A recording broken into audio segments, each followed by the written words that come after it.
Hello hi नमस्ते। आप सभी का स्वागत है on the let's crack UPSC CSE. मेरा नाम प्रतीक नायक है, आपका दोस्त, आपका साथी, आपका मेंटर, आपका फ्रेंड मैं कहूंगा, एक गाइड के रूप में मैं कहूंगा, जो आपको हेल्प करने की कोशिश कर रहा है for your civil services dream. जी हाँ, आप में से बहुत सारे स्टूडेंट्स और एस्पायरेंट्स जो सिविल सर्विसेज बनने का या सिविल सर्विसेज में जाने का सपना देख रहे हैं, उनको एक छोटी मदद करने की कोशिश कर रहा हूँ। मदद ये है कि मैं अनअकैडमी के ऊपर आपके साथ यहाँ यूट्यूब चैनल के ऊपर तो जुड़ा ही हुआ हूँ, इसी के साथ साथ मैं अनअकैडमी एप्लीकेशन के ऊपर भी पढ़ाता हूँ। अनअकैडमी एप्लीकेशन इंडिया की लार्जेस्ट लर्निंग एजुकेशन है, जहाँ पे आपको एप्लीकेशन है, जहाँ पे लाइव क्लासेस होते हैं, टॉप मोस्ट एजुकेटर्स है। पिछले साल हमारे पास 300 से अधिक रिजल्ट आए थे, 333 results selections we got in the year 2022। That was fantastic, और ये हमारी टीम के कारण ही हो पाया है। मैं आपको वेलकम करना चाहूंगा कि आप जुड़िए हमारे साथ on the application. You can use this code PN live. Important बात यह है कि यहाँ आपको top most educator, answer writing, 1-to-1 mentorship, notes और सब कुछ मिल जाएगा। If you use this code PN live, अभी आपको 50% ऑफर चल रहा है। यस एग्जैक्टली दोस्तों, 50% डिस्काउंट ऑफर चल रहा है। 31 जुलाई से प्राइजेस बढ़ने वाली है। तो मैं आपको वेलकम करूंगा कि आप जुड़िए हमारे साथ ऑन दी अनअकैडमी एप्लीकेशन। आपके लाइव क्लासेस देखिए। आप हिस्ट्री ऑप्शनल लेना चाहते हो, आप मेरे से पढ़िए। बाकी कोई ऑप्शनल है आपका तो वो आप चूज कर सकते हो। जीएस और ऑप्शनल दोनों का combo, including CSAT, prelims and mains की टेस्ट सीरीज, सब कुछ एक ही जगह के ऊपर आपको मिलेगा। तो बहुत फायदा है आपको। ये ऑफर 31 जुलाई को खत्म हो जाएगी, इसके पहले जरूर से आप इसका लाभ उठाइएगा। बाकी हमारी नई बैचेस शुरू हो रही है 31 जुलाई से, मैंने आपको बोल ही दिया है। ये कोड हमेशा याद रखना है while taking the subscription, PN live. ये आपका गेटवे टू अनअकैडमी है। मैं कहूंगा कि आपके एक साथी के रूप में मैं यहाँ आपके साथ जुड़ जाऊंगा अगर आपने ये कोड यूज किया है, PN लाइव को। हमारी एक ऑफर है जिसका नाम है अभ्यर्थी से लेके अधिकारी तक। ये ऑफर नहीं, हमारी प्रॉमिस का भी एक पार्ट है सर, ठीक है। प्रॉमिस का मतलब ये है कि अगर आप हमारे साथ फाउंडेशन कोर्स में जुड़ते हो और फाउंडेशन कोर्स के अंदर प्रीलिम्स के फाउंडेशन कोर्स में जुड़े हो, प्रीलिम्स मेंस के इंटीग्रेटेड, आपने प्रीलिम्स क्लियर किया तो हम आपको मेंस की तैयारी कराएंगे, पूरी कॉम्प्रिहेंसिव तैयारी, एकदम पेड प्रोग्राम QEP। अगर मेंस क्लियर कर रहे हो, हम आपको फ्री में इंटरव्यू गाइडेंस के प्रोग्राम के अंदर भी इंक्लूड करेंगे। अगर आपने प्रीलिम्स मेंस और इंटरव्यू सब कुछ अनअकैडमी से ही किया हुआ है, यानी कि फाउंडेशन वो कोर्स के अंदर आपने ज्वाइन किया हुआ है और आपने सिविल सर्विसेज क्लियर किया, नो क्वेश्चन आस्क्ड, आपको फी रिफंड हो जाएगी। ये प्रॉमिस का नाम ही है अभ्यर्थी से लेके अधिकारी तक। इसका भी लाभ उठा सकते हो बाय टेकिंग द सब्सक्रिप्शन। नई बैचेस शुरू हो रही है 3 अगस्त से, जहां आपको अनलिमिटेड एक्सेस मिलेगा। यस, एक बार आपने सब्सक्रिप्शन ले लिया, मल्टीपल टाइम्स आप सेशंस को देख सकते हो। Comprehensive study material, pre and main test series, including आपको मेंटरशिप मिल जाएगी। ये टॉप मोस्ट एजुकेटर्स है। हिस्ट्री मैं पढ़ा रहा हूँ, वैसे ही polity, geography, economy, science and tech और बहुत सारे अलग अलग सब्जेक्ट्स के टीचर्स हमारे पास अवेलेबल है। एक और बैच है 2025 के लिए जो 31 जुलाई से शुरू हो रही है, फाउंडेशन बैच फॉर IAS 2025। इसमें भी एनरोल कराइए, एक सब्सक्रिप्शन लीजिए, मल्टीपल बैचेस, मल्टीपल एजुकेटर्स के साथ जुड़ सकते हो और अपने सिविल सर्विसेज का सपना साकार कर सकते हैं। बाकी मुखर्जी नगर से हमारी ऑफलाइन बैच भी शुरू हो रही है 10 अगस्त से। आप इसमें भी एनरोल कर सकते हो। आप ऑफलाइन बैच में एनरोल करोगे तो ऑनलाइन क्लासेस तो आपको मिलेंगे ही। आपको कोई भी क्वेरी है तो ये नंबर के ऊपर कॉल करिए, 8585858585। हमारी टीम आपको हेल्प करेगी। कोड जरूर से यूज करिएगा PN लाइव, सो दैट आप मेरे साथ पर्सनली जुड़ पाओ। यस एग्जैक्टली, मैं आपको हेल्प कर पाऊंगा। हमारी फ्री की मैगजीन है, आप इसको डाउनलोड कीजिए। सेल्फ स्टडी भी कर रहे हो, अगर आप एप्लीकेशन के ऊपर भी जुड़े हुए हो, ये मंथली करंट अफेयर्स मैगजीन है। इसको जुड़िए, इसको डाउनलोड कीजिए, इसका लाभ उठाइए। बाकी ऑफलाइन के अंदर पढ़ाई करना चाहते हो तो you can use the offline program as well, जो दिल्ली हमारी ORN ओल्ड राजेंद्र नगर में सेंटर में वहां पे चल रहा है। ऑफलाइन बैच में एनरोल करने का भी फायदा ये होगा कि आप लाइव क्लासेस हमारे ऑनलाइन का तो ले ही पाओगे। तो देर किस बात की है दोस्तों, हमारे साथ जरूर से जुड़िए और आपके सिविल सर्विस बनने का सपना जो है, करने का जो सपना है, वो साकार कीजिए। खैर, हम लोग शुरू करते हैं आज के सेशन को, जिसे हम लोग कहते हैं गांधी द लीडर सर, है ना। कि what makes Gandhi the leader, Gandhi ji को लीडर किसने बनाया, कैसे बनाया, मूल तो कहानी यही है सर, ठीक है। Who makes Gandhi ji the leader और what makes Gandhi ji the leader, है ना। गांधी को लीडर किसने बनाया है, कैसे है, किन परिस्थितियों के द्वारा बनाया है, कौन सी घटनाओं के द्वारा बनाया है, उन सब के ऊपर हम लोग एक बर्ड्स आई व्यू लेंगे। तो what I can do is कि मैं आपको थोड़ा मैपिंग वाला पॉइंट भी करवाता रहूँगा, मैपिंग परस्पेक्टिव इसके लिए, क्योंकि मेरा ये मानना है कि आप जितना मैपिंग के थ्रू हिस्ट्री को पढ़ेंगे उतना ही आपको मज़ा भी आएगा पढ़ने में और आपकी अंडरस्टैंडिंग भी बढ़ेगी, है ना। तो ज़रूर से जुड़िए हमारे साथ। आप कुछ नहीं तो आप एक एम्प्टी मैप ले सकते हो, you can make an empty map, या आप भारत का मैप ले सकते हो, इंडिया का मैप, क्योंकि गांधी जी के ज़्यादातर मूवमेंट्स जो है वो इंडिया सेंट्रिक ही थे। खैर कुछ कुछ मूवमेंट आप देखोगे तो गांधी जी के द्वारा अफ्रीका के अंदर भी हुए हैं, खैर उसकी भी थोड़ी बहुत हम लोग डिटेल में डिस्कशन करेंगे। मुझे आपको ये बताना है कि गांधी जी को लीडर किसने बनाया है सर, ठीक है। बहुत सारे सवाल यहाँ से आते हैं कि what makes Gandhi ji the leader sir, ठीक है। Why Gandhi emerge as a leader sir, ठीक है। How Gandhi emerge as a leader, okay. तो ये बहुत सारे सवाल आपको ये मिलेंगे, व्हाट, वाई, हाउ, 5W+1H के अप्रोच के साथ हम लोग इसको देख सकते हैं। तो इन मुद्दों के ऊपर हम आपके साथ ये संवाद रखने की शुरुआत करते हैं। गांधी जी के अंदर बचपन से तो कोई नेतागिरी के ऐसे कोई गुण तो थे नहीं सर। आपको आप देखोगे तो एक सामान्य रूप से जो व्यक्ति का बचपन चलता है वैसे गांधी जी के साथ भी रहा है सर, ठीक है। तो मूलतः से हम लोग शुरू करेंगे गांधी जी के बर्थ ईयर से कहानी, और अल्टीमेटली इनके मृत्यु, और मृत्यु के बाद भी उनकी असर कैसे रही है उसके ऊपर भी हम लोग चर्चा करेंगे। अब आप देखिए कि जब हम लोग गांधी जी की बात करते हैं तो इनका जन्म मूलतः से एक जगह के ऊपर होता है गुजरात में, जिसे हम लोग कहते हैं पोरबंदर सर, है ना। पोरबंदर अगर आप देखोगे मैप के अंदर तो आपको कहीं यहाँ पे देखने को मिलेगा सर, ठीक है। और पोरबंदर की इम्पोर्टेंस ये है कि इनके 4 फादर्स जो हुआ करते थे वो यहाँ से बिलोंग करते थे। इम्पॉर्टेंट पार्ट ये भी है कि ये यहाँ के दीवान या प्रिंसली स्टेट जो उस टाइम के अंदर रजवाड़ा हुआ करता था उसके एडमिनिस्ट्रेशन में थे। सो गांधीज ग्रेट ग्रैंडफादर और ग्रैंडफादर और फादर एज वेल सर, ठीक है, they were part of the state services. Porbandar used to be a kingdom at that time, और किंगडम के रूप में गांधी जी की जो फैमिली थी वहाँ पे पोरबंदर के अंदर जुड़ी हुई थी। काफ़ी सालों से वो लोग वहाँ से एडमिनिस्ट्रेशन में थे। खैर पोरबंदर से इनकी फैमिली माइग्रेट होती है and over a period of time Gandhi ji का ज़्यादा बचपन जो है वो पोरबंदर में ना बीतते हुए यू विल सी कि वो बीतता है राजकोट के अंदर सर, ठीक है। तो गांधी जी के जीवन के 2 महत्व के स्थल आपको देखने को मिलेंगे सर, ठीक है।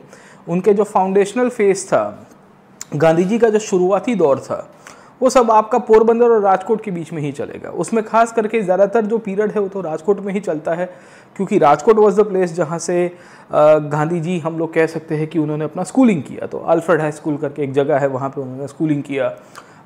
छोटी उम्र में ही फैमिली से उतनी बड़ी रिस्पॉन्सिबिलिटी थी नहीं, क्योंकि his father was still in the part of the Rajkot state administration as well.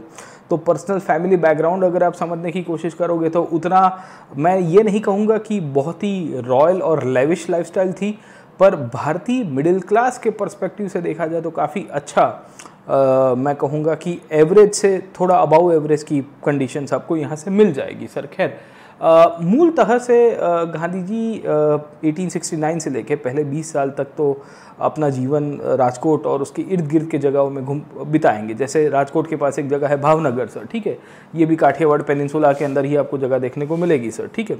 So Gandhi also actually spends some months in Bhavnagar as well.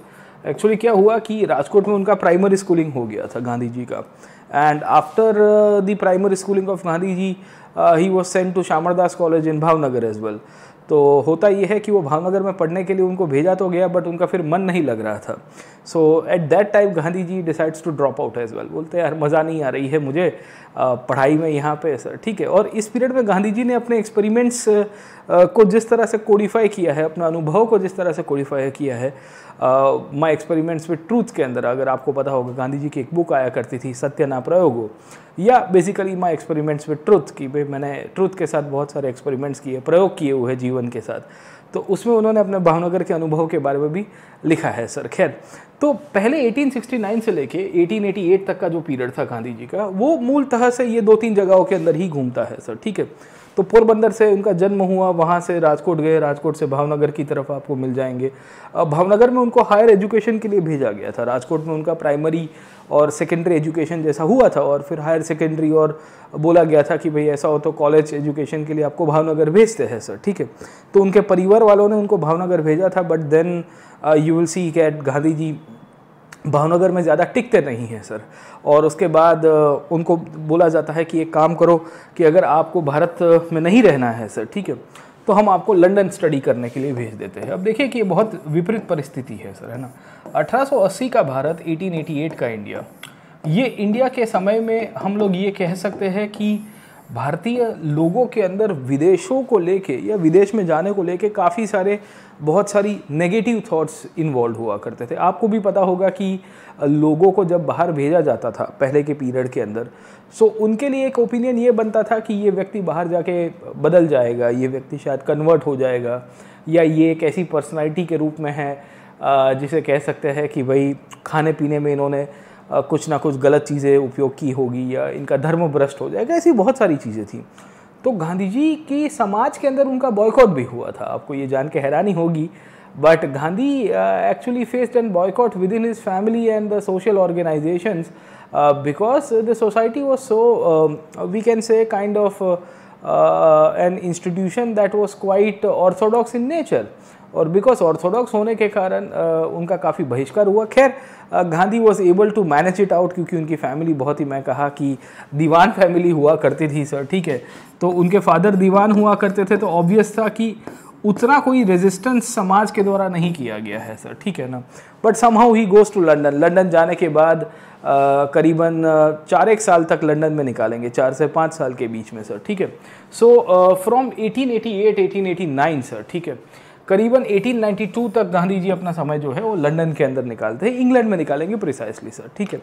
अब मोटे मोटे तौर के ऊपर हम थोड़ा बहुत इसकी चर्चा करते हैं कि उनका जीवन इंग्लैंड में कैसा रहा है सर। अब देखिए कि अब भारत से उस पीरियड के अंदर इंग्लैंड की तरफ जाना, मतलब वो तो एक बहुत बड़ी मैं कहूँगा कि टफ टास्क हुआ करती थी सर, ठीक है। By that time the Suez canal had already opened up, है ना। तो यू विल फाइंड कि काफ़ी सारे 2 प्रकार के रूट्स आपको मिलेंगे। एक तो साउथ अफ्रीका होते हुए लोग जाते थे and they used to cross the Atlantic and then they used to go to England sir, ठीक है ना, इस तरह से। या दूसरा एक रूट यूँ भी निकल के आ गया था कि भाई चलो आप मेडिटेरियन से होते हुए सुएज होके आप यहाँ से मिडल ईस्ट से होते हुए अल्टीमेटली भारत की तरफ आएंगे सर, ठीक है। तो दोनों रूट ऑपरेशनल थे। Gandhi was able to go to London because of his well family conditions, उनकी फैमिली की कंडीशंस थोड़ी अच्छी थी, इसके लिए वो लंदन जा पाए सर। खैर अब लंदन जाने के बाद उनका जीवन आगे चलता है। वी विल फाइंड कि काफ़ी सारे अंग्रेज़ी बन गए थे सर। भारत में आपने ये देखा होगा कि काफ़ी भारतीय बाहर जाते हैं सर, ठीक है। तो बाहर जाने के बाद होता है कि वो क्या कहते हैं कि स्प्रिंग छूट जाती है, स्प्रिंग उछल जाती है। जितना एक स्प्रिंग थियरी आती है ना सर, कि जितने आप स्प्रिंग को दबाओगे उतनी उछलेगी, तो गांधी जी के साथ भी ये हुआ। तो गांधी जी भी जब इनिशियली लंदन पहुँचे तो काफ़ी अंग्रेज़ी वातावरण में रहे, और इसके कारण उनके जीवन के अंदर उन्होंने बहुत सारी इंग्लिश लाइफ जी। इंग्लिश लाइफ का मतलब क्या था सर, ठीक है, ये वो लाइफ थी जो एक नॉर्मल इंडियन कल्पना करता है कि मैं वेस्ट में जाऊंगा। जैसे आज की तारीख के अंदर भी आपने देखा होगा कि पश्चिमीकरण के प्रभाव के कारण, वेस्टर्नाइजेशन की इम्पैक्ट के कारण काफ़ी बड़ी संख्या के लोग ऐसा एस्पायर करते हैं कि हम पश्चिम में जाएंगे और पश्चिम में जाके वहाँ के जैसे लोगों के जीवन जिएंगे। तो गांधी जी ने भी वेस्टर्न अटायर पहनते थे, सूट बूट पहना करते थे, वहाँ के लोगों के साथ उनके संवाद रहे हैं। यू विल फाइंड कि वहाँ की एजुकेशन, लॉ पढ़ने गए होते हैं सर, ठीक है। एंड वी विल फाइंड कि काफ़ी सारा उन्होंने इंग्लिश लाइफ जी, वेस्टर्नाइज्ड लाइफ मैं कहूँगा सर, ठीक है। तो ये वो पीरियड था जब गांधी जी अपना वेस्टर्न पर्सपेक्टिव से वी विल सी दैट काफ़ी इन्फ्लुएंस हो चुके थे, है ना, वो काफ़ी उससे प्रभावित हो चुके थे वेस्टर्नाइजेशन से, ओके। और इनका जीवन जो था वो वेस्टर्नाइजेशन के पर्सपेक्टिव से आप समझने की कोशिश करोगे तो काफ़ी इन्फ्लुएंस आपको मिलेगा सर, है ना, लंदन के अंदर से। तो पहली बात तो इनकी वेस्टर्नाइजेशन में थी। खैर उस पीरियड में वेस्टर्नाइजेशन जब एक्सेस हो जाता है ना व्यक्ति के साथ, है ना, तो गांधी जी के साथ भी ये हुआ कि पहले 1-2 साल तो वो बहुत ही पश्चिमी जीवन जीते हैं सर, ठीक है। बट देन उसके बाद उनको समझ में आया कि ये रियलिटी नहीं है लाइफ की, this is not the reality of life. हमें जो सिखाया जा रहा है, ये जो है ना 5 दिन काम करो और 2 दिन पैसा उड़ा के आओ, उस पीरियड के अंदर कैपिटलिज्म का दौर था सर। और पूरे विश्व में England eight that time was one of the biggest capitalist countries, जो इकोनॉमिकली प्रोग्रेस बहुत कर रहा था, और उसने अपनी वैल्यू सिस्टम को पूरी तरह से बदल दिया था।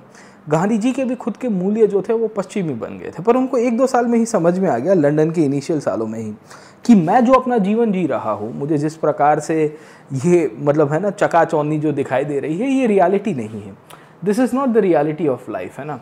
सो होता क्या है कि गांधी जी को ये चीज़ समझ में आ रही थी कि मुझे जो जीवन दिखाई दे रहा है वो रियलिटी नहीं है, और इसके कारण ही वो थोड़ी बहुत चीज़ें इग्नोर करना शुरू करते हैं, खास करके पश्चिमी जीवन के अंदर से।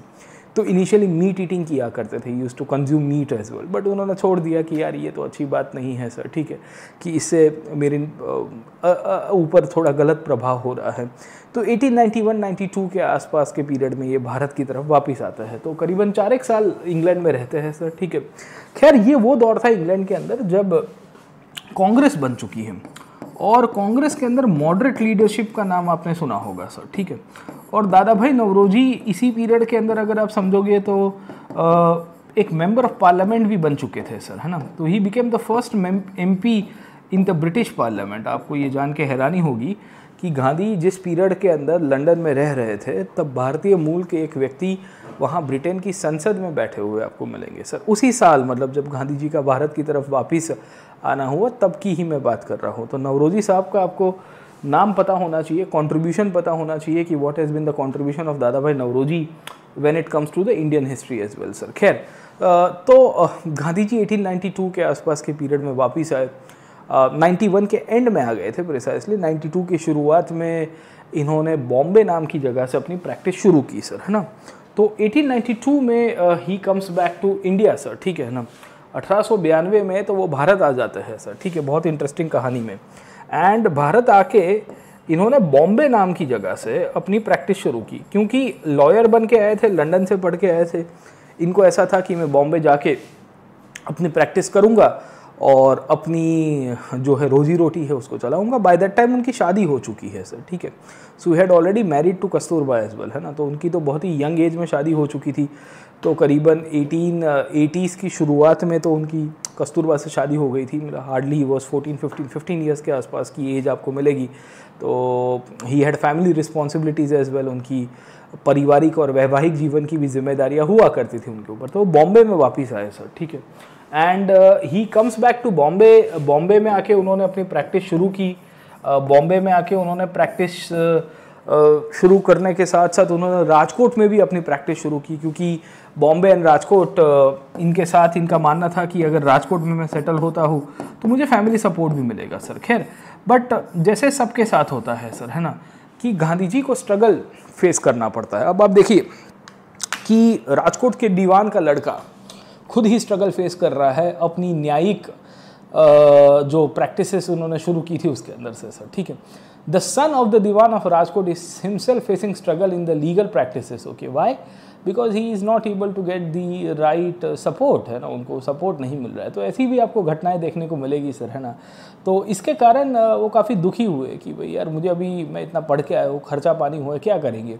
तो तब भारतीय मूल के काफ़ी सारे लोग बाहर में सेटल थे। तो उसमें एक व्यापारी थे दादा अब्दुल्ला सर। दादा अब्दुल्ला कहते हैं कि देखो अफ्रीका के अंदर आ जाओ, अफ्रीका में थोड़ा यहाँ अपॉर्चुनिटी है, हम भारतीय मूल के लोग काफ़ी सालों से अफ्रीका में रह रहे हैं, पर हमारे लिए यहाँ कोई लीगल प्रैक्टिशनर नहीं है, हमारे लिए बहुत सारा स्ट्रक्चरल इश्यूज़ हुआ है यहाँ अफ्रीका के अंदर। There are structural issues that has been created for the Indian community and उनके लिए कोई प्रश्न सॉल्यूशन करने वाला नहीं है। तो आप हम अफ्रीका के अंदर आके कुछ करवा सकते हो तो ज़्यादा ठीक रहेगा। तो इस तरह से गांधी जी 1 महीने के लिए अफ्रीका गए होते हैं इनिशियली। कितने महीने के लिए? 1 महीने के लिए।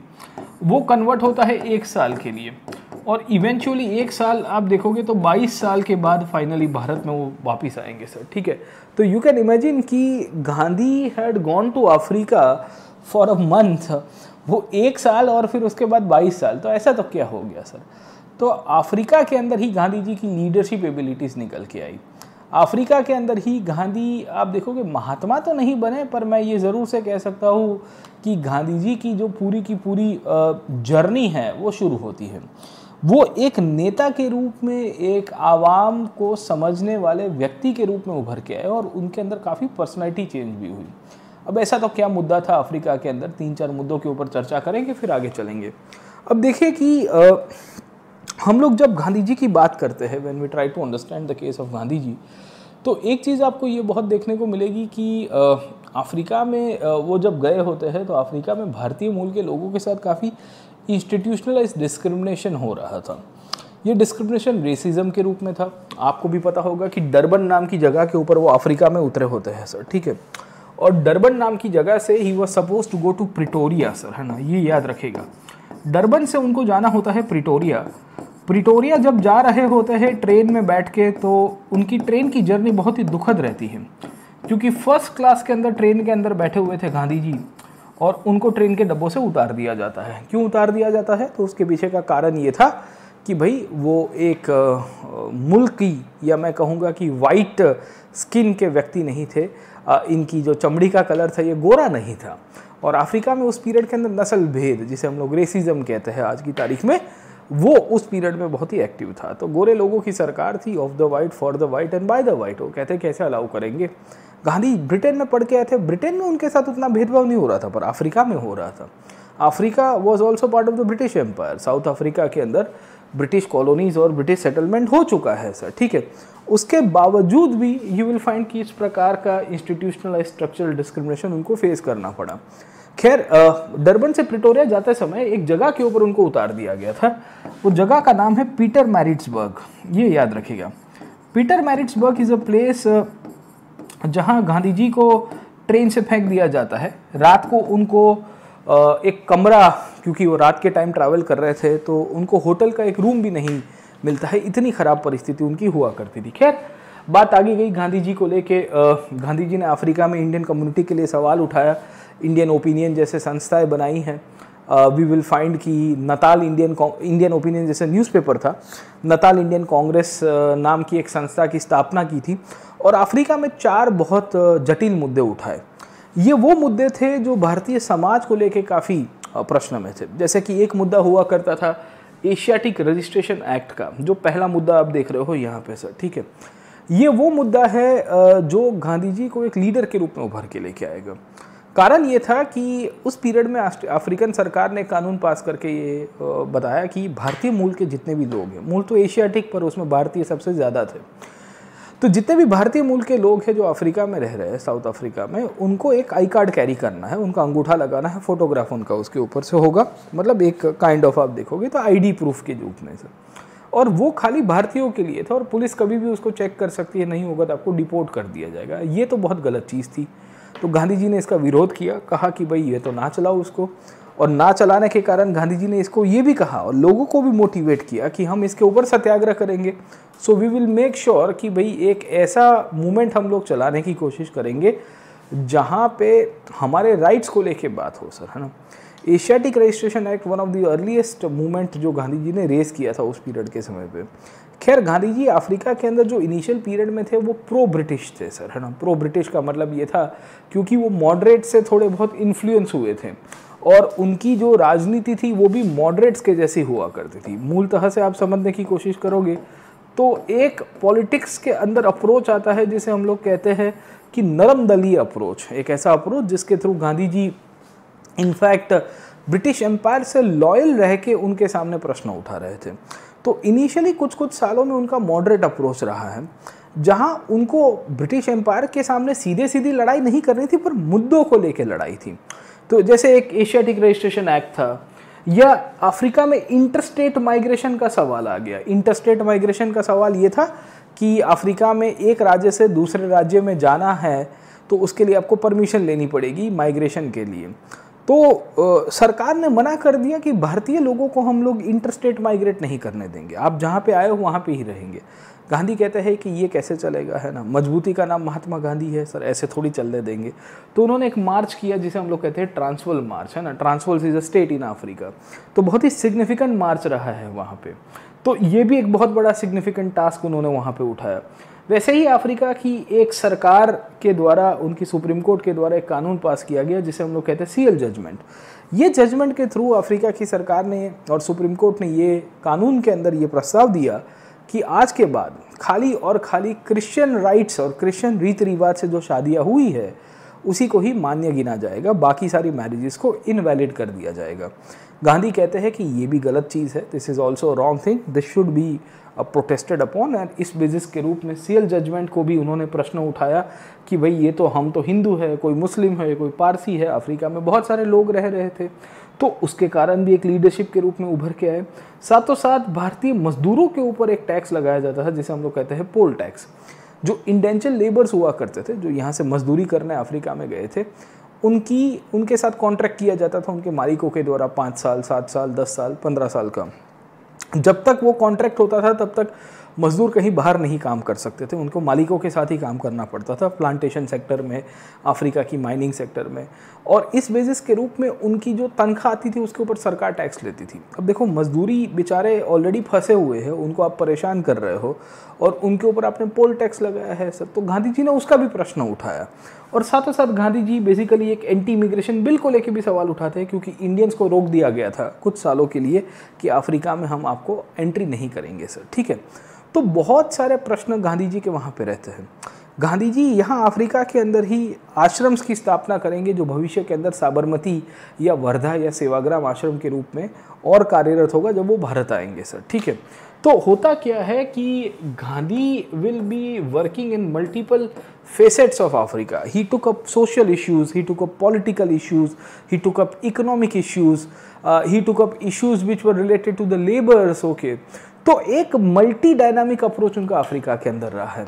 इसी पीरियड में उन्होंने सत्याग्रह के बारे में भी समझ लिया था। एक्चुअली होता क्या है कि टॉल्स्टॉय, जो उस पीरियड के बहुत ही ख्यातनाम लेखक हुआ करते थे, उनके साथ उनका संवाद हुआ था।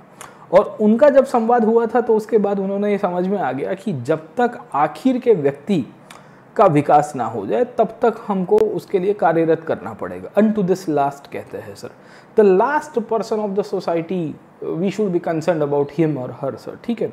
तो इस पीरियड में काफ़ी सारे प्रश्न उठे। गांधी जी को उस पीरियड में गोपाल कृष्ण गोखले का सहारा भी मिलता है सर। तो ऐसी भी आपको कहानी मिलेगी। तो जो गांधी अफ्रीका के अंदर गए थे एक मॉडरेट पॉलिटिशियन के रूप में, जो प्रो ब्रिटिश हुआ करते थे, मैं तो कहूँगा कि प्रो गवर्नमेंट हुआ करते थे। आपको जान के हैरानी होगी कि गांधी जी अफ्रीका के अंदर जब थे तो 1899 में एक लड़ाई हुई थी जिसे हम लोग कहते हैं बोयर वॉर। ये बोयर वॉर के दौरान वी विल फाइंड कि Gandhi ji will be supporting the government as well. Africa में एक युद्ध होता है जिसे हम लोग कहते हैं बोर युद्ध, वो डच और ब्रिटिश के बीच में हुआ था। यूरोपियन कॉलोनाइजर्स के बीच में ही अफ्रीका के अंदर लड़ाई हो गई होती है। इसको गांधी जी सपोर्ट करते हैं ब्रिटिश पर्सपेक्टिव से, और वो कहते हैं कि हम गांधी जी बेसिकली उस पीरियड में एक एम्बुलेंस की सेवा चलाते हैं। तो जितने भी जख्मी सैनिक हुआ करते थे, सोल्जर्स हुआ करते थे, उनके लिए एम्बुलेंस ट्रीटमेंट और वो देने का काम भी करेंगे सर। तो ऐसे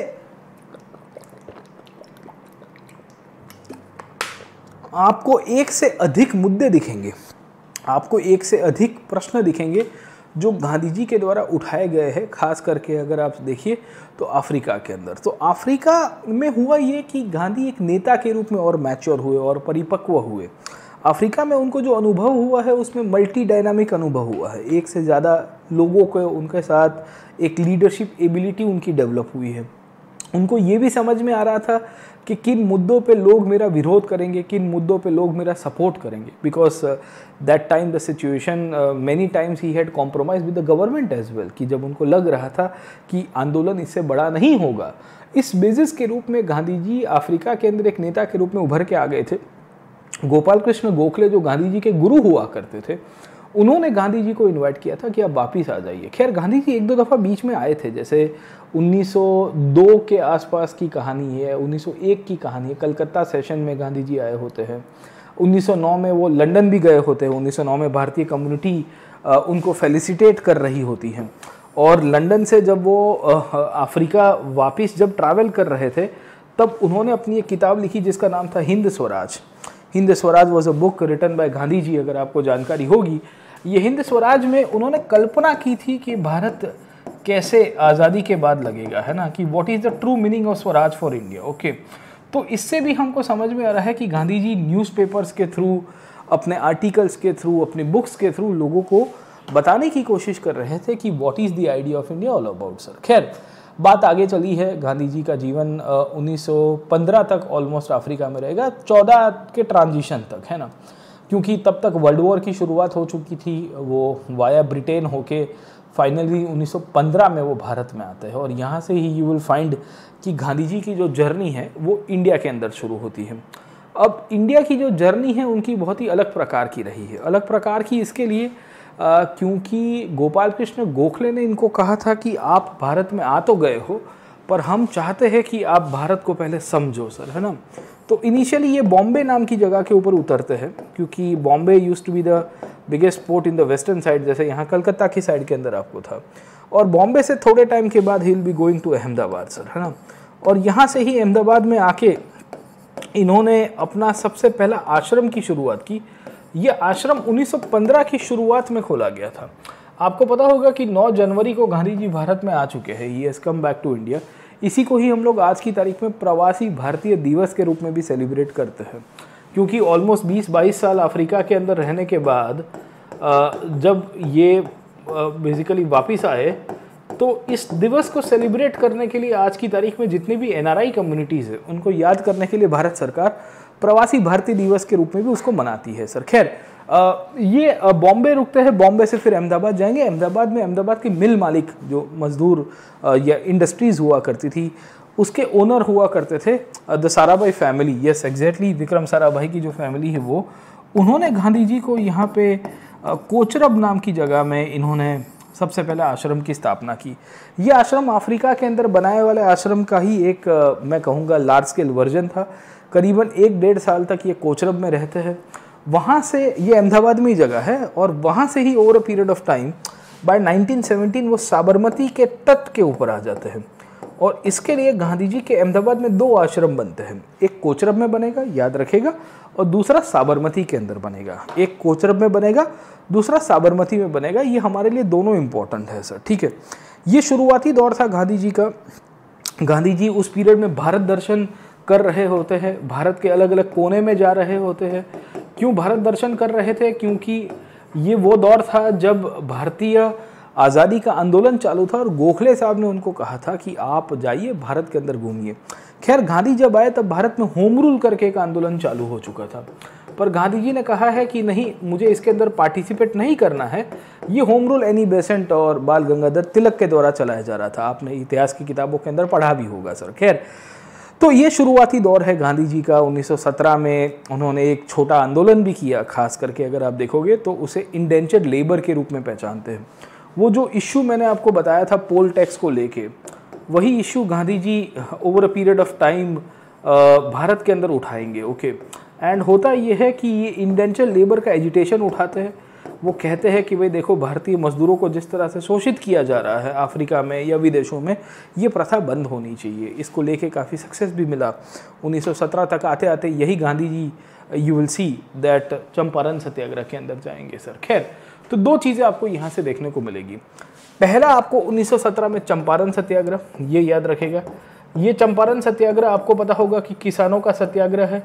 ये सत्याग्रह के द्वारा गांधी जी ने 3 कठिया नाम की एक प्रथा थी, उसके ऊपर प्रश्न उठाया था कि ये जो 3 कठिया सिस्टम के थ्रू भारत के जो इंडिगो क्रॉप और इंडिगो के जो नील के किसान जो थे उनका जो शोषण हो रहा था, वो प्रथा बंद होनी चाहिए। ये सत्याग्रह में गांधी जी ने सिविल डिसोबीडियंस भी किया था सर, है ना। तो सविनय कानून भंग, कानून का तोड़ना, क्योंकि सत्याग्रह जब करने की शुरुआत हुई थी तो चंपारण के कमिश्नर के द्वारा आदेश दिया जाता है कि गांधी जी जिले को छोड़ के चले जाए। पर मैंने आपको पहले भी कहा कि मजबूती का नाम महात्मा गांधी है सर, है ना, कि जो स्ट्रेंथ है उन्हीं का ही नाम है महात्मा गांधी। गांधी जी ने मना कर दिया कि हम नहीं जाएंगे, आपको जो करना है कर दीजिए। इस बेसिस के रूप में गांधी जी ने इंडिगो क्रॉप को लेकर चंपारण के अंदर राजकुमार शुक्ला के साथ कार्य किया। इनफैक्ट इसके पहले 1916 में इन्होंने BHU की स्थापना के दौरान भी काफ़ी सारा यू विल फाइंड की प्रश्न उठाया था। BHU बनारस हिंदू यूनिवर्सिटी, आपको जानकारी होगी 1915-16 में जब उसकी नींव रखी जाती है तो तब उनको इनवाइट किया जाता है अलॉन्ग विद द डिग्निटरीज। खैर, उस पीरियड के अंदर he was not a great personality जिसे हम लोग आज की तारीख में पहचानते हैं। तो उन्होंने BHU की फाउंडेशन के समय पे बहुत ही प्रश्न वाली स्पीच निकाली ब्रिटिश साम्राज्य को लेके, ब्रिटिश शासकों को लेके। और आयरनी ये थी कि आगे ही आपके गवर्नर भी बैठे हुए थे सर, है ना। तो उनको बहुत ही एम्बेरेसिंग लगा कि एक को हमको इनवाइट किए जा रहे हो यूनिवर्सिटी के नींव के अंदर, फाउंडेशन के अंदर, और आपके एक स्पीकर हमारा ही अपमान किए जा रहे हैं।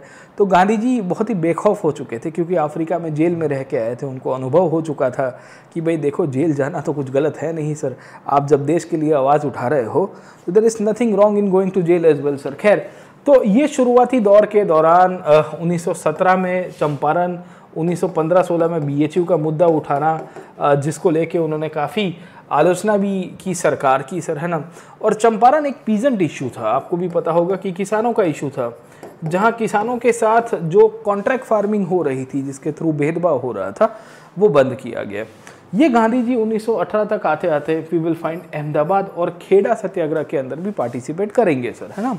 तो अहमदाबाद और खेड़ा सत्याग्रह दोनों के दोनों नज़दीक में ही है। खैर अहमदाबाद डिस्ट्रिक्ट और खेड़ा डिस्ट्रिक्ट आप देखोगे तो हार्डली 30-40 किलोमीटर्स का डिस्टेंस आपको मिलेगा।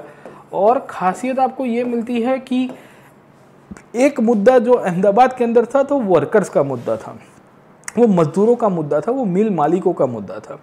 मूलतः से अहमदाबाद में उस पीरियड में प्लेग आया था, तो प्लेग के बाद जो सैलरी बढ़ानों को लेके इश्यूज चल रहे थे, खास करके मालिकों और मजदूरों के बीच में, उसको लेके काफ़ी हंगामा हुआ था और उसके कारण स्ट्राइक हो रही थी। स्ट्राइक होने के कारण कपड़े का प्रोडक्शन अटक गया था।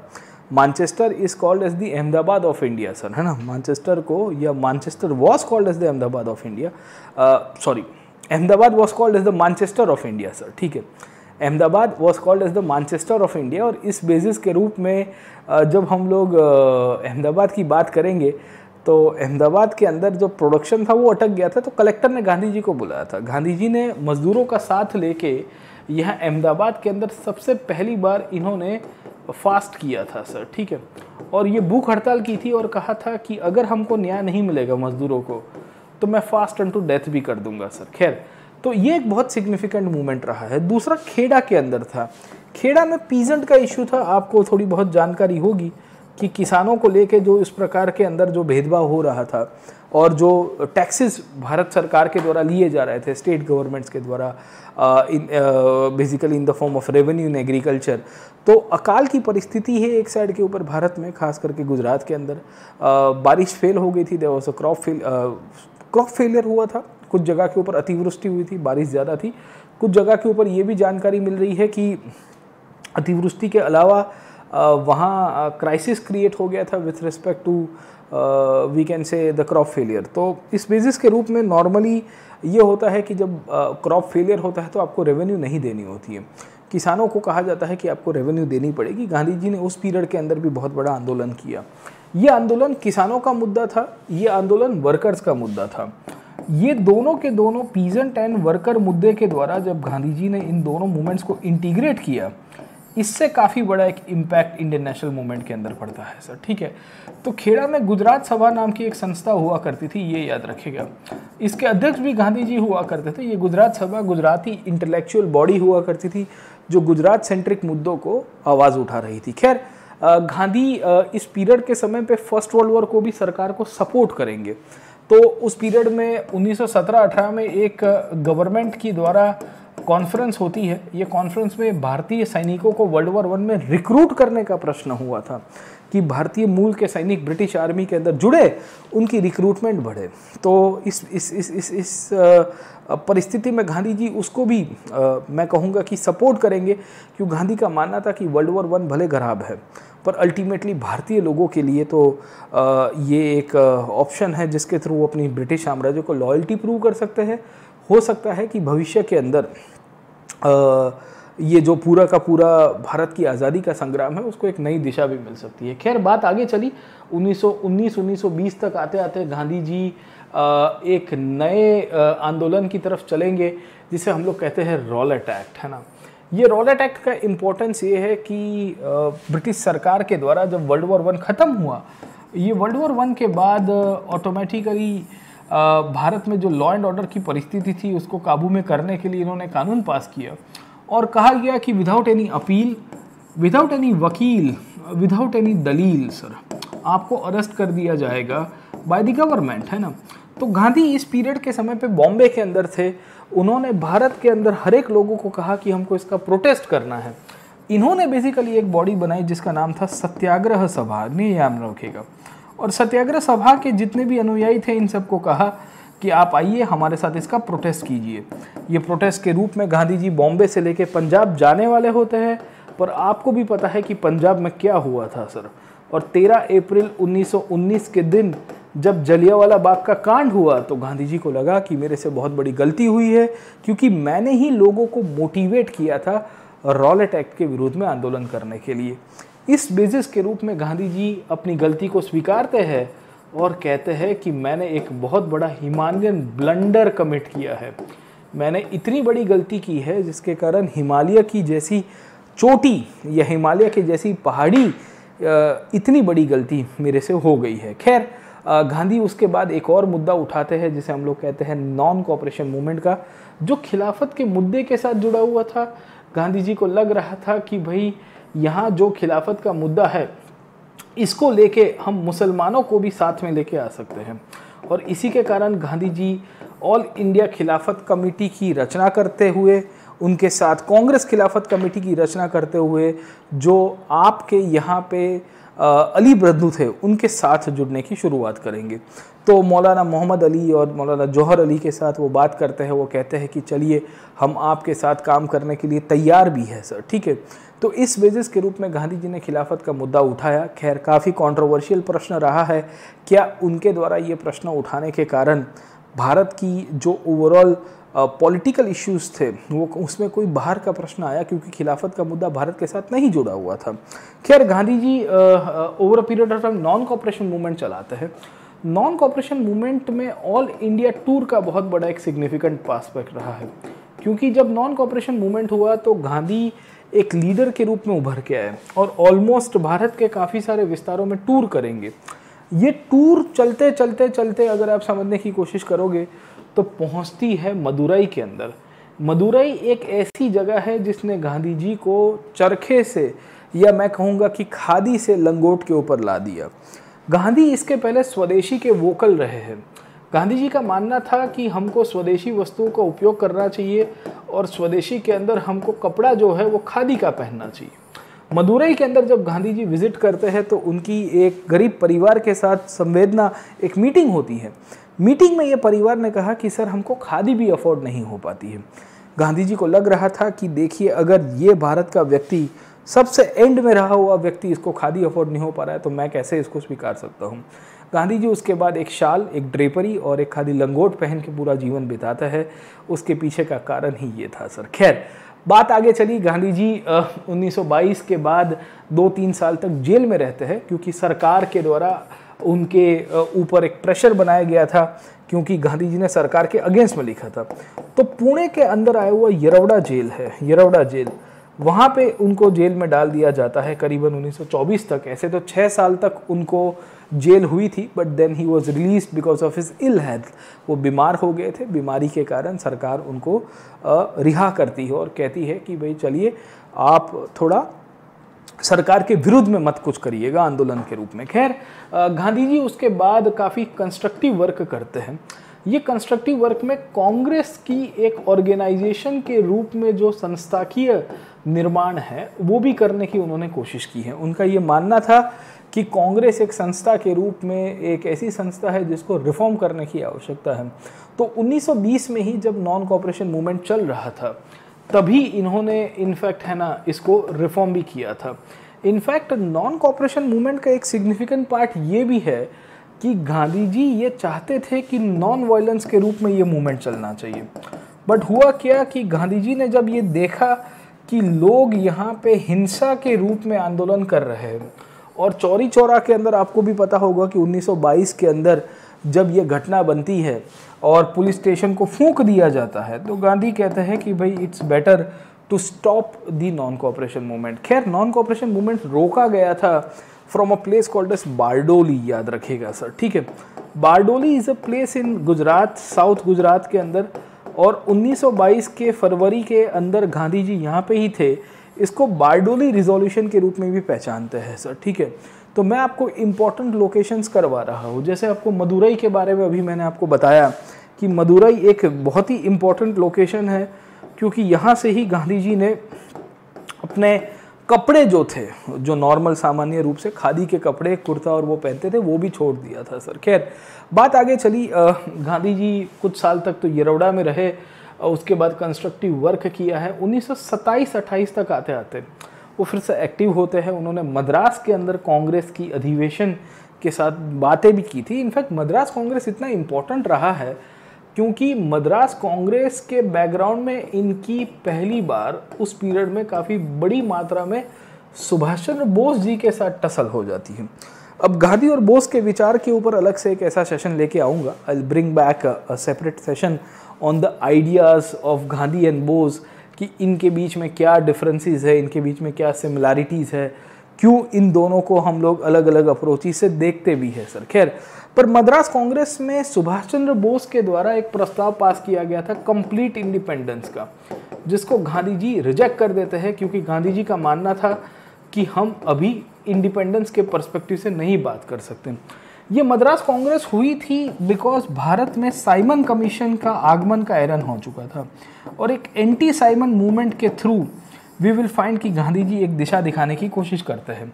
खैर, 1928 के अंदर एंटी साइमन मूवमेंट की शुरुआत, इसी पीरियड में बारडोली के अंदर इनके द्वारा सरदार वल्लभ भाई पटेल को भेजना, और वहां से ही बारडोली सत्याग्रह के अंदर भी गांधी जी का इनडायरेक्ट योगदान आपको मिलेगा। खैर, बारडोली सत्याग्रह में ही हमको मिलते हैं सरदार, जिसे हम लोग सरदार वल्लभ भाई पटेल के रूप में भी पहचानते हैं। 1929 में नेहरू जी को कहना कि हम यहाँ पे लाहौर रिजोल्यूशन की तरफ जाएंगे।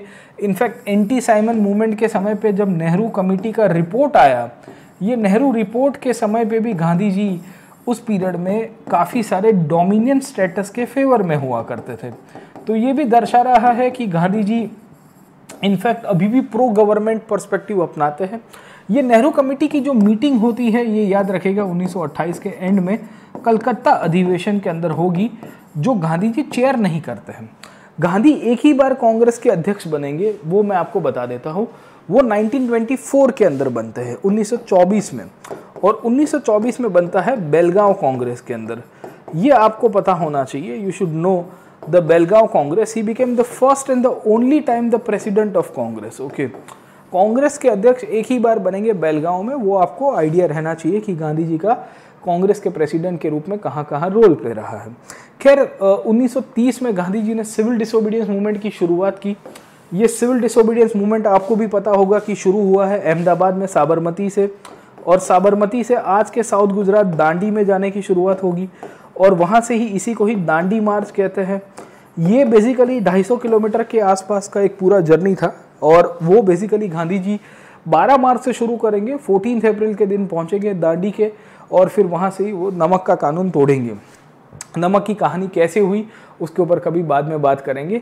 यहाँ से ही सिविल डिसोबीडियंस मूवमेंट का एक इम्पैक्ट मिलेगा। खैर, गांधी जी इसके बाद फिर से अरेस्ट कर दिए गए।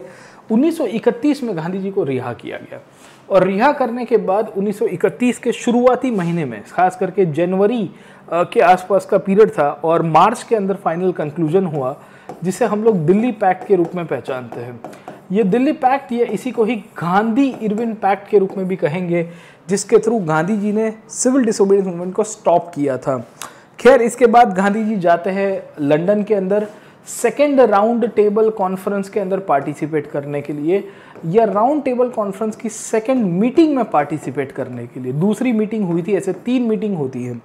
वापिस आते हैं, लंदन में कुछ होता नहीं है, ब्रिटेन की रानी के साथ इनकी मीटिंग होने वाली थी, पर जिस तरह से कपड़े पहन के वो जाते थे तो प्रोटोकॉल के विरुद्ध में माना गया। इसके लिए गांधी जी ने कहा कि मैं नहीं मिलूंगा। खैर, गांधी जी फिर 2 साल जेल में रहे। ये जेल के दौरान ही इनकी बाबा साहेब आम्बेडकर के साथ भी एक संवेदना और एक चर्चा हुआ था, और वो चर्चा था पुणे पैक्ट के पर्सपेक्टिव से। ये पुणे पैक्ट वही पैक्ट था जहां आपके यहाँ पे जो डिप्रेस क्लासेस थे उसको सेपरेट इलेक्टोरेट्स देने की बात हुई, और गांधी जी ने कहा था कि हम इसका विरोध करते हैं, हम नहीं देना चाहते हैं, हम इसमें से कुछ रास्ता निकालेंगे। खैर, गांधी जी 1932-35 के बाद थोड़े ठंडे हो गए थे, कांग्रेस से भी रिटायर हो जाते। वो कहते हैं कि अब मुझे फुल टाइम मेंबरशिप नहीं करनी है, मैं कुछ और आश्रम बनाऊंगा, कंस्ट्रक्टिव वर्क करूंगा। 1935-36 तक आते आते ये वर्धा नागपुर के पास आई हुई जगह है, वहाँ पे ये चले जाएंगे सेंट्रल इंडिया में, क्योंकि इनका मानना था कि यहाँ पे बात करने से और यहाँ पे अपना आश्रम चलाने से ज़्यादा ठीक रहेगा। ये वर्धा में इन्होंने अपनी आश्रम को साबरमती के बाद सेकेंड टाइम खोल दिया। साबरमती का आश्रम उन्होंने 1930 में छोड़ दिया था सर, जो 1917 में उन्होंने स्थापित किया था। खैर, बात आगे चलती है। गांधी जी 1939 में एक और सत्याग्रह करेंगे, जिसे हम लोग कहते हैं राजकोट सत्याग्रह। ये राजकोट सत्याग्रह अपने ही राज्य के सामने उनका सत्याग्रह था। आप देखिए कि वो वहाँ के दीवान के लड़के हुआ करते थे, उन्होंने ही अपने राजा के विरुद्ध में बेसिकली एक सत्याग्रह किया था, जो राजकोट स्टेट के अंदर एडमिनिस्ट्रेटिव और पॉलिटिकल रिफॉर्म्स की मांग करने को लेके था सर। खैर बहुत इंटरेस्टिंग है, कभी डिटेल के अंदर पढ़ेंगे। 1939 में ही गांधी जी एक और बार चर्चा में आए, जिसे हम लोग त्रिपुरी क्राइसिस के रूप में पहचानते हैं। ये वो क्राइसिस है जो सूरत के पास, सेंट्रल इंडिया में जबलपुर के पास होती हैं। और ये क्राइसिस की सिग्निफिकेंस ये है कि इसमें भी इनका फिर से चर्चा हुई सुभाष चंद्र बोस के साथ, क्योंकि गांधी जी के द्वारा अपने नॉमिनेटेड उनके फॉलोअर पी सीतारामैया को कांग्रेस की अध्यक्ष के चुनाव में हरा दिया गया। आप देख रहे होंगे कि आज की तारीख में अभी कांग्रेस के चुनाव हो रहे हैं, कांग्रेस के प्रेसिडेंशियल इलेक्शंस। कांग्रेस में पहले सालाना प्रेसिडेंशियल इलेक्शंस होते थे। सुभाष चंद्र बोस उस पीरियड में 1939 में, 38 में भी सुभाष चंद्र बोस अध्यक्ष थे, वो प्रेसिडेंट बनते हैं। और उसके कारण त्रिपुरी नाम की जगह के अंदर कांग्रेस में काफ़ी हंगामा हो गया कि कैसे गांधी जी के शिष्य और गांधी जी के शागिर्द, जिनको गांधी जी के नाम से वोट मिलना था, वो खुद हार गए। सादी भाषा में सुभाष चंद्र बोस ने गांधी जी को हरा दिया था। खैर गांधी जी उसके बाद भी अपनी आगेवानी करते हैं। 1940 से 47 के बीच में जब वर्ल्ड वॉर 2 की शुरुआत हुई, 39 में ही शुरू हो गया था। खैर वहाँ से भी हमको ये पता चलेगा कि गांधी जी का कॉन्ट्रीब्यूशन कंटिन्यू रहता है। खास करके वर्धा नाम की जगह से ही इंडिविजुअल सत्याग्रह की शुरुआत करवाना, जहां व्यक्तिगत सत्याग्रह के रूप में विनोबा भावे को आगे करना और कहना कि अभी कोई बड़ा आंदोलन नहीं कर सकते, या क्रिप्स मिशन को गांधी जी के द्वारा पोस्ट डेटेड चेक के रूप में कहना कि भाई ये तो एक तो बहुत ही बेकार डॉक्यूमेंट है, ये भारत को कोई स्वतंत्रता नहीं दिलाएगा, या ही क्विट इंडिया मूवमेंट के ऊपर गांधी जी का एक डू और डाई कहना और समझाना लोगों को कि इस बार हम नहीं करेंगे तो हम खत्म हो जाएंगे सर, है ना। ये दर्शाता है कि गांधी जी एक सत्याग्रही से कितना आगे चले गए थे, जहां लोगों को कह रहे थे कि डू और डाई करें। खैर इस पीरियड में एक तीसरा एंगल आ गया था, वो था जिन्ना। तो गांधी इसके साथ भी संवाद करने के लिए तैयार थे और कह रहे थे कि भाई देखिए, अगर कोई सॉल्यूशन आ सकता है मुस्लिम लीग के साथ बैठ के, तो मैं बात करने के लिए भी तैयार हूँ।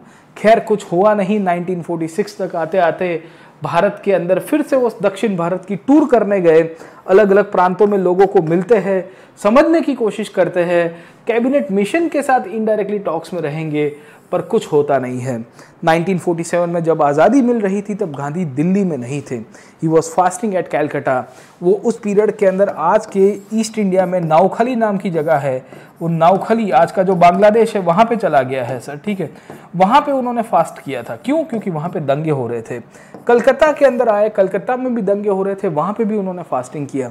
लोगों को समझाया कि आप ये क्या कर रहे हो, what you are doing in the name of humanity. आप ह्यूमैनिटी को भूल चुके हो, आपके कारण यहाँ ह्यूमैनिटी शर्मिंदगी हो गई है सर। इस परिस्थिति के अंदर गांधी जी 1947-48 में जब देश इन्फेक्ट्रिस विद डेस्टिनी सेलिब्रेट कर रहा था, तो Gandhi was trying to stop the riots, because वो चाहते थे कि भाई हम मनुष्य को शर्मिंदा ना करें सर, है ना। आखिर के अंदर गांधी जी 1948 तक आते आते शुरुआत में दिल्ली में आए। उनका प्लान तो ये था कि दिल्ली से पंजाब की तरफ जाएंगे और वहाँ पे आए हुए जो रेफ्यूजीज़ है उनको थोड़ा हूंफ दे पाए, पर आपको भी पता है कि दिल्ली में आके उनके साथ क्या हुआ सर, ठीक है। And this is how you will find कि 1948 का जनवरी का महीना, we will see that refugees की बड़ी मात्रा के अंदर भारत में एंट्री हो चुकी है। और हमको ये जानकारी मिल रही है कि गांधी जी के ऊपर एक बार पहले भी इनफैक्ट है ना किसी के द्वारा अटैक किया गया था, एक रेफ्यूजी के द्वारा। 30 जनवरी 1948 का दिन था। गांधी जी वहाँ दिल्ली के अंदर जो बिरला हाउस था वहाँ से निकले थे, अपनी जो प्रेयर्स है उसकी तरफ जा रहे थे और सामने नथुराम गोडसे आए। उन्होंने हाथ जोड़े और गांधी जी को गोली मार दी सर। नथुराम गोडसे ने अपने इसके ऊपर अपना एक ओपिनियन दिया है। गोडसे ने बताया है कि मैंने क्यों गांधी को मारा। उनके द्वारा एक आर्टिकल लिखा गया था जो मराठी के अंदर था, बट उसका अंग्रेजी अनुवादन भी अवेलेबल है, may it please your honour करके। उसमें गोडसे ने अपना ओपिनियन बताया है। खैर गोडसे गलत थे, वो उनका जो अप्रोच था वो गलत था। गांधी जी के साथ आपकी विचारात्मक संघर्ष हो सकता है, पर उसको आप शारीरिक रूप से कैसे कन्वर्ट करते हो वो बहुत ही गलत थी, वो जायज़ नहीं थी। खैर गांधी जी की मृत्यु हो गई, पर गांधी जी लोगों को एक चीज़ सिखा के गए थे कि जब भी जीवन के अंदर दुविधा हो तो आप आखिर में देखे हुए व्यक्ति के बारे में सोचिए कि आपके द्वारा किया गया कार्य क्या उसके जीवन में बदलाव लेके आएगा। अगर उस व्यक्ति का चेहरा आपको याद आ गया तो आपकी जीवन की दुविधा खत्म हो जाएगी। गांधी जी मृत्यु के बाद भी अमर हो चुके हैं। गांधी जी के द्वारा दिए गए उपदेश और उनके संघर्ष से मोटिवेट होके भारत के बाहर के लोग भी मोटिवेटेड थे। 1959 के अंदर अमेरिका से आए हुए मार्टिन लूथर किंग जूनियर, जो वहाँ पे अमेरिका के अंदर अश्वेत जो ब्लैक अफ्रीकन अमेरिकन कम्युनिटी के लोग थे, उनकी राइट्स को लेके मांग चला रहे थे। उनको न्याय नहीं मिल रहा था अमेरिका की सरकार के द्वारा। 59 में Martin Luther king junior Bharat आते हैं, सिविल डिसोबीडियंस मूवमेंट और नॉन कॉपरेशन के बारे में पढ़ते हैं, समझते हैं। 5 हफ्तों के लिए पूरा ऑल इंडिया टूर किया और उससे मोटिवेट होके, उससे चीज़ें समझ के 1959 के बाद फिर से वापस आप अमेरिका जाएंगे। सेल्मा नाम की जगह से एक बहुत बड़ा आंदोलन की शुरुआत होगी। ये आंदोलन एक इतना अभूतपूर्व आंदोलन था कि 1965 तक आते आते equal rights for whites and blacks की घोषणा की जाती है। और ये मार्टिन लूथर किंग जूनियर के द्वारा जो रिफॉर्म्स लाए गए, इसी का ही परिणाम था कि 2008 में अमेरिका को एक ब्लैक अफ्रीकन अमेरिकन कम्युनिटी से प्रेसिडेंट मिला। जी हाँ, मैं बात करने जा रहा हूँ बराक ओबामा की। मार्टिन लूथर किंग बताते हैं कि had it not been his visit of India, the blacks of the African American community would not have given the due rights and respect. Gandhi ji के विचार आज की तारीख में इतनी ही सार्थकता रखते हैं जितने तब रखते थे। दुनिया के जितने भी जटिल मुद्दे हैं वो सब आपको गांधीयन पर्सपेक्टिव से